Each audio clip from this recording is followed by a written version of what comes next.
మన బాడీలో ఉన్న కొలెస్ట్రాల్‌ని తగ్గించడానికి ఒక టాబ్లెట్ వచ్చేసింది. ఇప్పటిదాకా ఇంజెక్షన్ ఉంది. కానీ అది టూ మచ్ కాస్ట్. అవైలబిలిటీ కూడా తక్కువ.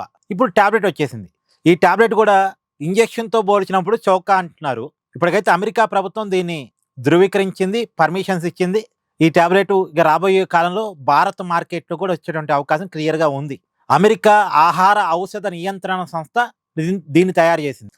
ఈ టాబ్లెట్ గనక మార్కెట్‌లోకి అవైలబుల్‌గా వస్తే ఇక చాలా చౌకగా కొలెస్ట్రాల్‌ని తగ్గించుకోవడానికి టాబ్లెట్ వాడొచ్చు. కానీ నేనేమంటానంటే ఇంజెక్షన్‌తో కంటే, టాబ్లెట్స్‌తో కంటే కొలెస్ట్రాల్‌ని మన ఫుడ్ ద్వారా మనం నియంత్రించుకోగలిగితే చాలా మంచిది. మన బాడీ ఎక్సర్సైజుల ద్వారా మనం తగ్గించుకోగలిగితే చాలా మంచిది. టాబ్లెట్స్ ఉన్నాయి గదా! ఇంజెక్షన్ ఉంది గదా! అని వాటి మీద ఆధారపడకుండా రోజుకి 45 నిమిషాలు వ్యాయామం చేయటం, అలాగే ఫుడ్ హ్యాబిట్స్ కూడా చాలా కంట్రోల్‌లో పెట్టుకోవడం ద్వారా మన కొలెస్ట్రాల్‌ని మనం కంట్రోల్ చేసుకోగలిగితే మన ఆరోగ్యానికి చాలా మంచిది. ఇక తప్పదనుకున్నప్పుడు మాత్రమే ఈ టాబ్లెట్స్ అయినా, ఇంజెక్షన్స్ అయినా. Thank you.